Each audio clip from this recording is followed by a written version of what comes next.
sitting on that pond. I give you Doc Grun.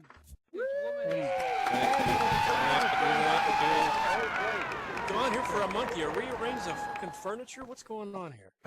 Took over. Jesus Taken Christ. over for. All right. Hello. My name is Doc, and I'm a comaholic. Okay.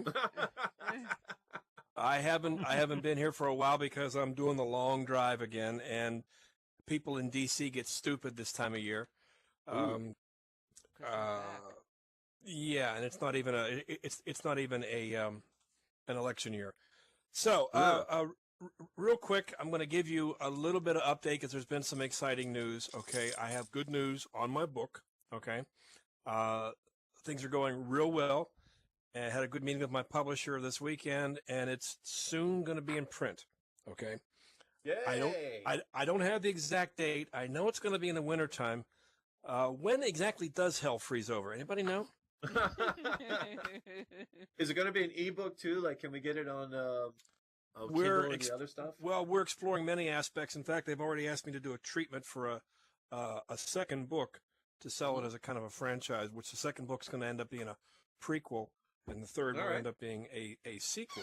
But it's getting some look. And of course, we'll be launching a fundraising site, and I'm going to start a blog up, and there'll be a website coming up. Prequels? Can't you just do the story in the right order? No, I don't like that. No, that's not the way you do it anymore. You do three, and then you do three before that are stupid, and then you do three after that are done by Disney. That's how it's done. Yeah, okay. I thought it was done right. Yeah. So, we're going to be launching a fundraising site to get things started, and it was going to be an animated series. It's looking like it could possibly be live action. So when we get the Kickstarter thing going, it'll be very interesting, and we'll be dropping some teasers here and there. So that's where that goes. But hopefully I'll get it out before my retirement party, because that's how I feel about this thing with Thinkerer. Yeah, it'll be out just before we retire. I'm doing a lot of driving, and I have time to do a lot of thinking, and I think about stupid shit. Okay, all right. The English language is, I have a couple girls that are from different countries here. Seb the Dio over here, she's from Romania, and she always says, her favorite saying is, "You fucking Americans, you don't talk like you write," because we write one thing and we say something else. Okay, so. Here are some, I picked these up. Here are some phrases that are from other countries that don't translate well into English, okay? This is an Armenian or Turkish saying, "Stop ironing my head." Stop ironing my head is a phrase that's used on nagging wives or anybody else who keeps pestering you. As in, what do you want? Stop ironing my head. You got creases in your brain. You got to iron it out. Here's one which I know Jamie's going to take the wrong way. "Are you still riding that goat?" That's actually a Cheyenne Indian phrase for a charming way of asking, "Are you still with the same partner?" Evidently, the Cheyenne are a very respectful people. Are you still riding that goat?" Oh, okay. Here's a Hindu saying. God. Here's a Hindu saying, "What would a monkey know about the taste of ginger?"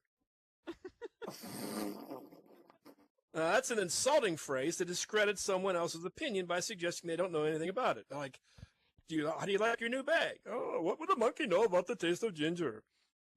Okay, now here's a Czech and a Finnish phrase. "Don't walk around the hot porridge."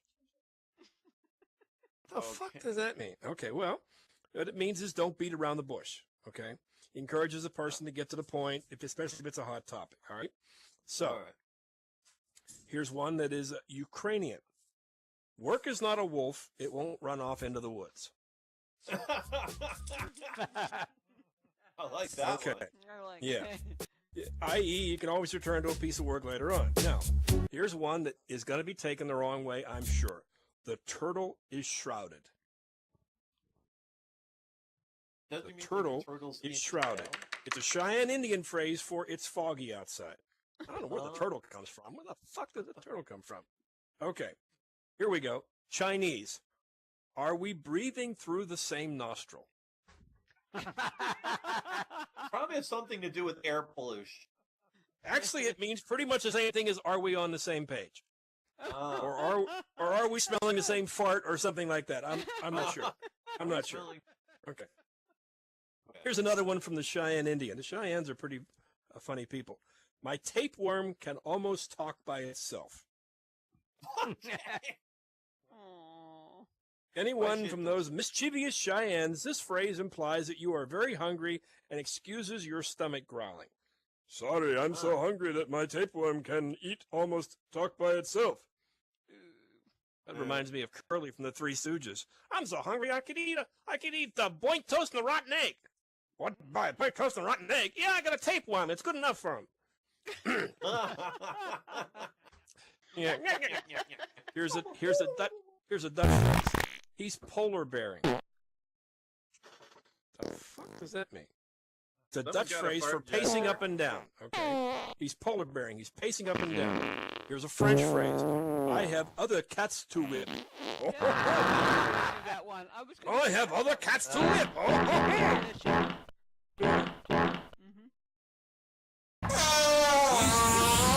The hint. I brought my own fan club with me. Yeah. Here's a Hindu one. He's shitting embers. Oh, ouch. God damn. Somebody ate Shitting spicy embers. food. He's extremely angry. Okay, here's one that's Italian. okay. For all the Italians in the house, you have a ham around your ears. It means you're not seeing or hearing clearly. You have ham around your ears. Ears. Okay. Ew. Here's a Japanese one. Even monkeys fall from trees. It means even experts can screw up. Oh, okay. I like Yeah, that. that one I can figure out. And here's a Spanish one. I'm eating the head. Okay. I'm eating the head. It means I'm thinking. I'm wondering whose head would you be eating Brain. while you're thinking? Okay, now. All right, so there's some That's a weird something sayings. great. But as I said, I'm hoping that my book will be out before I retire, and I'm starting to think, because I'm doing the long slide down, the long gentle slope down, and starting to gain speed. So you start thinking about retirement, and there's some thoughts that go through my head, like the best time to start thinking about your retirement is before the boss does. Okay. Good. Me, I always arrive late at the office, but I make up for it by leaving early. So okay. now think about this. When a man retires and there's no longer a matter of urgent importance, what the fuck do I give him a watch? What's the point? Never figured that one. Here's one from Will Rogers. Half our life is spent trying to find something to do with the time we've rushed through life trying to save. That is definitely a Will Rogers quote. And it's time I stepped aside for a less experienced and less able man. I've taught a couple of those. A man is known by the company that keeps him on after retirement age. Amen. There's one from Groucho Marx. There's one thing I always want to do before I quit. Retire. Retirement kills more people than hard work ever did. Did you know that? That's a fact. There's the money's not any better in retirement, but the hours are better. Okay. Retirement is wonderful. It's like doing nothing without worrying about getting caught at it. Except for the occasional heart attack, I feel as young as I ever did. That's a Dick Cheney quote. Yeah, I enjoy waking up not having to go to work. I do it 3 or 4 times a day. Here's a question for you. Where do gardeners go when they retire? What do they do when they retire? Okay. Now, you're probably retired if you and your teeth don't sleep together. Think about that. You're probably retired if you try to straighten out the wrinkles in your socks and discover you aren't wearing any. Oh. You're retired if it takes 2 tries to get up from the couch, and it does for me right now. You're probably retired if your idea of a night out is sitting on the patio. You're retired if you step off a curb and look down one more time to make certain the street is still there. You're probably retired if getting lucky means you remember where you left your car in the parking lot. Yeah, baby, it's a hell of a day. You're probably retired if everything hurts and what doesn't hurt doesn't work. Here's one for you, thinker. You're probably retired if you sink your teeth into a steak and they stay there. You're probably retired if you wonder how you could be over the hill when you don't remember being on top of it. Baby, that's me. And you're probably retired if you have more hair in your ears and nose than on your head.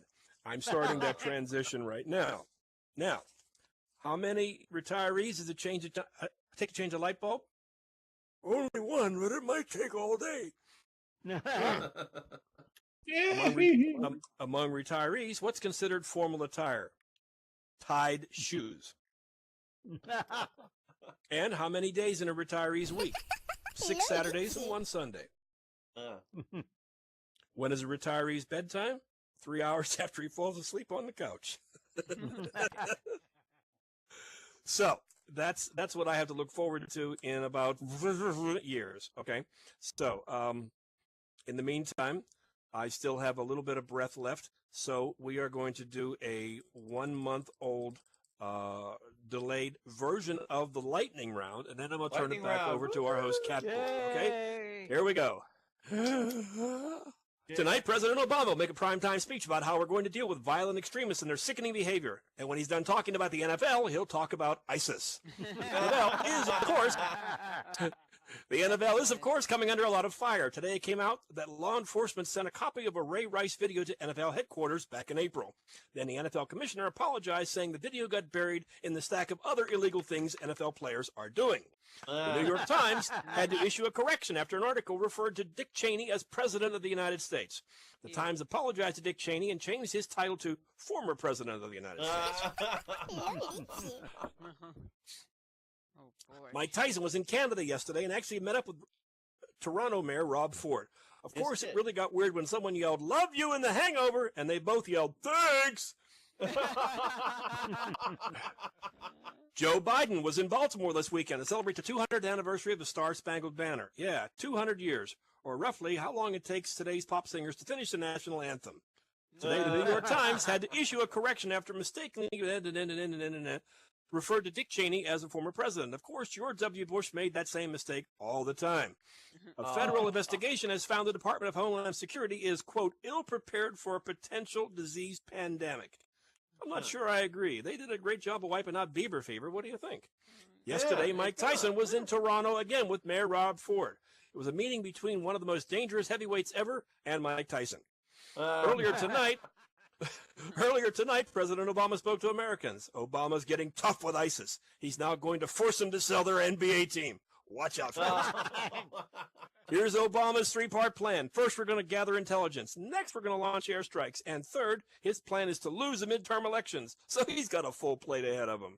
The president assured Americans that while we face no immediate threat from ISIS, we've got a ton of bombs sitting around, so we're going to find some fucking way to use them. Guess who may be partnering to fight ISIS? None other than Iran. Iran used to be our enemy back last week? But now we're upgrading our status relationship to frenemy. It's never good news when the president addresses the nation in prime time. He never comes out and says, "Great job, everybody. I'm throwing you all a pizza party." Apple announced the iPhone 6, which they say has a more durable screen that won't crack or scratch easily. Or as your kids put it, challenge accepted. Apple promised. Apple promised less cracking. Then Toronto Mayor Rob Ford said, "Hey, that's my campaign slogan." The royal couple had to keep Kate's pregnancy secret from the rest of the royal family. And that's not easy because Prince Charles is all ears.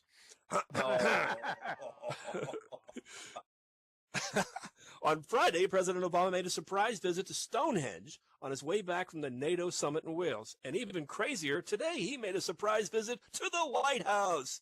The Department of Transportation is considering building a new high-speed train that could get people from D.C. to Baltimore in 15 minutes. It'll get you out of Washington in 15 minutes. Or as President Obama calls that, still not fast enough. ASC is coming out with a spin-off of The Walking Dead. Listen to this, folks. That will show the apocalypse in other parts of the world. It's called The Nightly News. Reportedly, the identity of Jack the Ripper, who killed 5 people in London, finally has been revealed. Did you hear about this? After hearing about it, the commissioner of the NFL suspended him for 2 games. On this day in 1974, President Gerald Ford pardoned Richard Nixon. A lot of people think Nixon's trouble was for Watergate, but it wasn't. It was for wearing that damn tan suit. This weekend, a Native American group gathered outside the White House, or outside of the Houston-Washington game to protest the Redskins nickname. And a group of Cowboys, wide receivers, gathered outside of the Dallas-San Francisco game because that's where most of Tony Romo's passes were landing. Happy birthday to New Jersey Governor Chris Christie, who turns 52 years old this week. The star of TLC show Cake Boss is actually making the cake for Chris Christie's birthday. In fact, I hear he's even making the cake in the shape of Christie's favorite thing, cake! And President Obama is getting tough with Vladimir Putin. Boy, what a bad guy that guy is, that Putin. Obama's really getting tough with him. Now he's wearing a much more aggressive shade of beige. What do you think, folks? Good to be back. Look for the book, hopefully before I retire. Enjoy the rest of your evening. Yeah. Okay.